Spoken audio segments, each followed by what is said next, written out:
That's been one of the most remarkable things about the pandemic, is how people have got together and have responded to it. And there's been so much kindness spread right across the communities. People have been absolutely wonderful.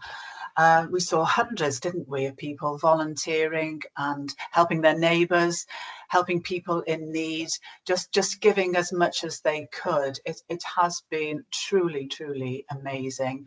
And I just feel very humble by the stories that I've heard over the past 12 months of what people have done. And they are continuing to do it. And again, I think that's the wonderful thing about the pandemic, is that it hasn't stopped.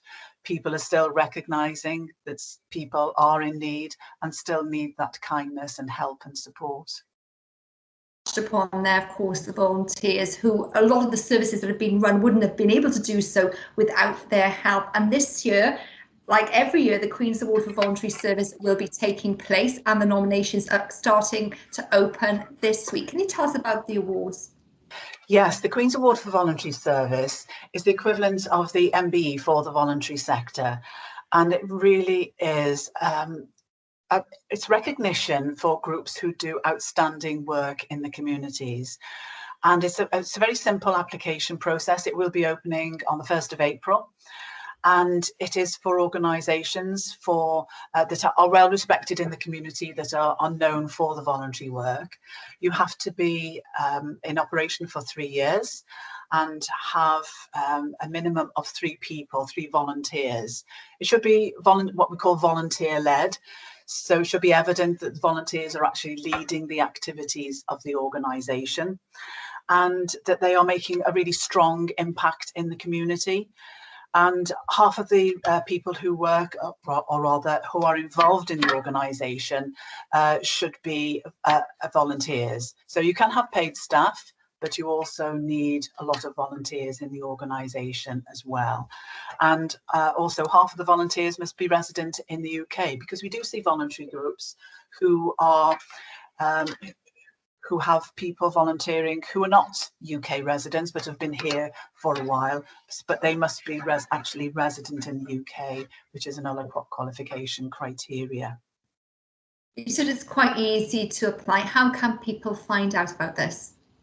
Yes, they can go onto the website.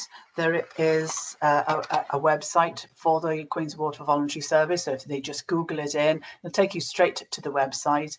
It's an online application, and people will fill it in online. They can download a copy to have a paper copy for them to fill it in before they complete it online. And they have to have 2 letters of support. And it's helpful if those letters of support are actually from beneficiaries of the service that they get, because that makes a real impact. People can tell their story about how it's affected them and what benefit it's given to them. But whoever nominates the organisation can't be involved in the organisation. So it can't be one of the volunteers. It couldn't be a trustee, for example, or it couldn't be a paid member of staff. But it's just somebody who knows about their work and who is impressed by them and thinks that they are deserving of being nominated. This is something which Her Majesty holds close to her heart. I know she's held a number of Zoom calls during the pandemic, speaking to voluntary organisations, praising them for their efforts. Yes, she has. And indeed, it was set up 20 years ago. So next year will be the 20th anniversary of the award itself. But it is very, very close to Her Majesty's heart, because she really does recognise the people who give back into the community.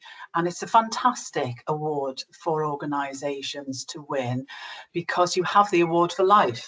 You know, when you think it's the equivalent of the MBE, it is fantastic. They can use the logo on their website, on their literature, on any promotional materials, and they get a lovely crystal trophy as well. And also 2 members of the organisation get invited to a royal garden party.